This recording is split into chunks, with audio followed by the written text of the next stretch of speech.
iDuck here. This is the day after our wonderful track day at Laguna Seca with the Golden Gate Lotus Club. Want to give them a big thumbs up for an awesome day. They always organize it very well, make it very safe and fun. Um, there are really no incidents on the track, and it was just a great day with great weather. And the 400, man, I'll have to upload comments and stuff, but it really was amazing. So, as you know, the 400 here is a daily driver, and so I got to get it back to its normal pre-track state, and so we'll shoot a little video on that right now.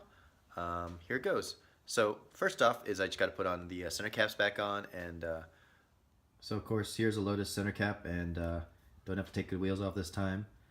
Basically, you just have to be anal and decide how you want to line up. Do you want to line up with a lug, like this, or in open space, or not lined up at all? I like to line up with a lug just because. A little push, and there we go. So got 3 more to go. All right, after we got the trunk all emptied out, you can see that we have to get everything back in order. First step is to put the carpet in place. And so the carpet just slides right in.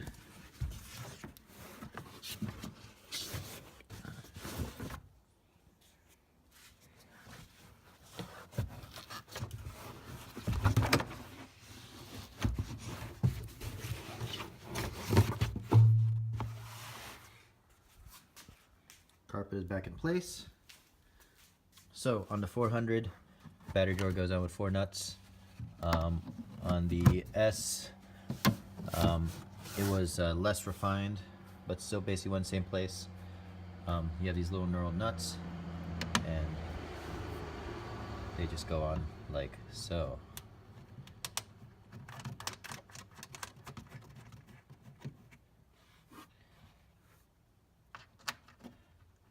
I kind of like the fact that in the 400 the battery door does have a little lightning bolt sign embossed on it, as well as a positive negative. I think that's kind of neat.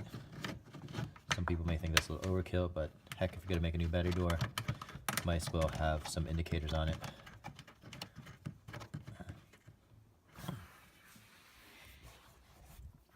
Last one right here goes down in here.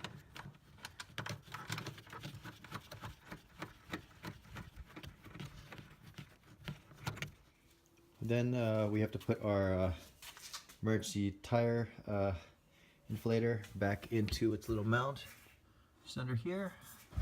Not sure if you can see, there you go. So it just pops right into there. Safe and sound. Trunk light assembly, and so pops off, just stick your finger in there, and then it just goes on like so.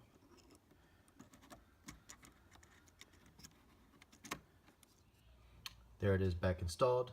As a side note, the S1 Avoras, meaning the normally aspirated, and the S's actually have 2 lights in the back. The 400 only has 1. I guess that's part of the add lightness campaign, or add cheapness, depending how you look at it. All right, see the center caps in. Before I can put my valve cover nozzles on there, that's a reminder that I have to check tire pressures. Remember when we were at the track, I initially pulled up the track with quote-unquote cold setting tires. I dumped the tire pressure to 28 in the front and 30 in the rear. And after the first session on Laguna Seca, the tire pressure ballooned up to 34 and 36 psi's in the front and rear respectively. I then dumped them down back to 30, 32, which is the hot temperature reading that I wanted. Of course, at the end of the last session, the tires eventually cooled down, and now sitting overnight, you'd be surprised how much the tires dropped in pressure.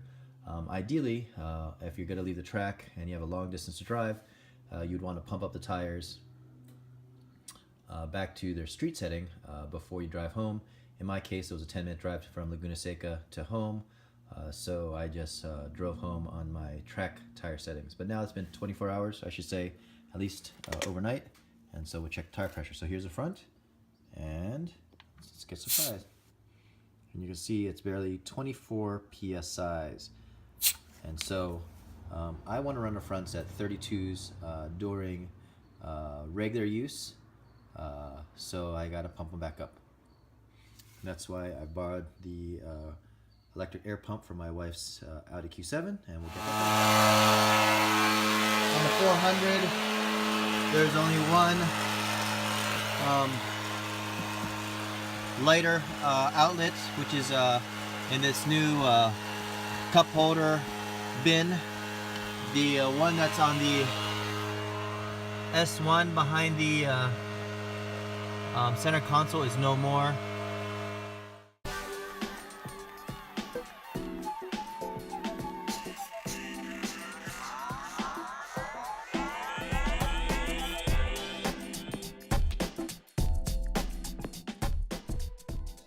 Alright, now that we get the tires pumped up, and as a correction, I have the fronts at 33.5 PSIs and the rears at 36 PSIs. That's recommended for economy use on the tires, and I will post in this video the actual page from the Lotus manual recommending that. I think that seems quite reasonable because when I do regular driving, I notice that the tire pressure, once the tires get up to heat, will expand at most by 1 to 2 PSIs, and so at the most you'll be running 35 front, 38 rear, which was the previous recommendation, if I recall correctly, on the S1 or normally aspirated S tire on 19 fronts and 20 rears. So anyway, now I'm going to put on the valve caps, and I've got these nice Lotus emblem valve caps, which are one's actually from the factory. Next, we got to sticker my car, and admittedly, I like race cars, but driving around everywhere with racing stickers is probably a magnet for getting tickets, although having a bright orange Lotus is probably a magnet enough. But anyway, we're going to take out these stickers.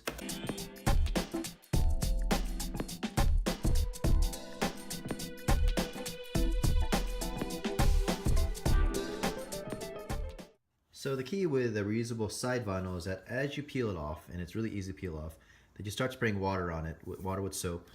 So I always have a collection of water, soap in a spray bottle to moisten the back, and then we will put it back on its holder paper, and it rolls right up, and then it's good for the next time you go to track.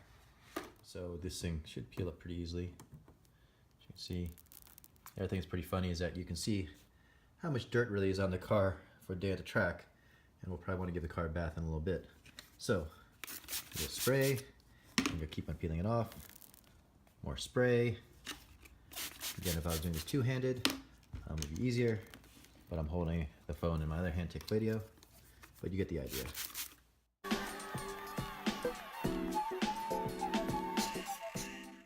Okay, back inside the car, we took off those stripes. I then want to move my phone mount back. You may notice from some of the in-car footage from the track, I actually moved my iPhone holder to the center. That way I got better sight lines of the corners as I'm driving. But also, it was a very useful device for in-car video. So this is a RAM mount with a CUDA iPhone dock, and it works very well. And so I'm just going to put it right back here where I use it for daily driving, and then reorient it like so. Okay, so now I've taken care of all the stickers and the wheels. The last thing I want to do is actually focus on dirt and crud which had gathered behind the grill, as you can see here. And this is more of a problem on the 400 than on the earlier models, because the 400 has larger grill openings, and therefore stuff gets trapped in there. On the oil cooler side, everything looks good, but on the center radiator, there's some garbage we have to remove.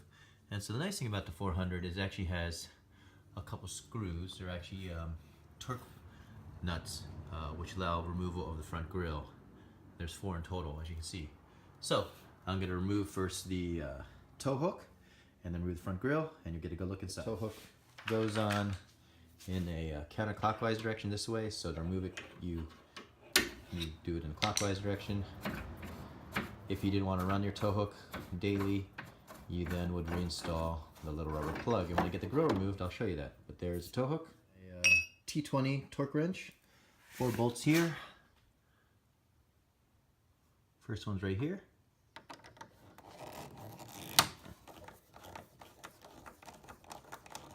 And quite frankly, I've never done this before on the 400, but this is what I assume should work, is you just unscrew the 4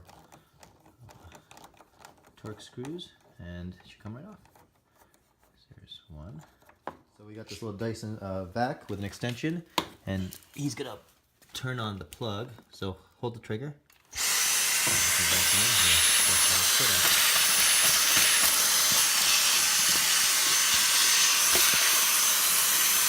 Alrighty, now we've got that area pretty clean. I mean, there's some fine stuff which I really can't get out of there without a brush, and I don't really have it. It's not gonna make a big difference, but I want to get those leaves out. The other thing you notice under here is you can see the substructure, which gives me ideas for mods already. One is that I'm gonna probably refit my front splitter, and when I had it on the S, I did not have any struts because I didn't really want to deal with taking off the front bumper.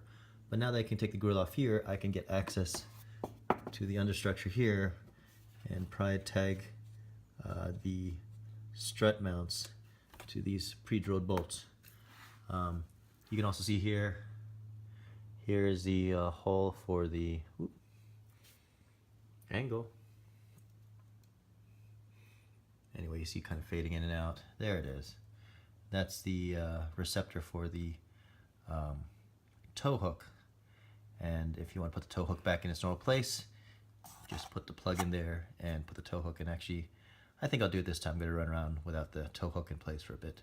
So anyway, to get this back in place, I'm going to put the tow hook plug in, put the grill back in place, and that'll be all buttoned up. Alright, now we got the car back to its daily driven state. The last step you probably would want to do is wash the car. But honestly, we're expecting some rain tonight and tomorrow, and so I'm kind of lazy, and I assume my car's gonna get dirty and messy right away. But if you were tracking your car and then putting it back in the garage, I would give it one rinse down to make sure you haven't gotten any stone chips or dings, wash off any rubber deposits on the car, etc., etc. But again, since this is daily driven, it will invariably get soaked in the rain again. Last little thing I like to just show is that those tires are pretty soft. You can see gobs of rubber collected on the edges of the channels from a nice fun day at the track. So they served us very well. That's it for my post-track video. Hope you liked the little review on how to get the car back from track duty to daily driving duty.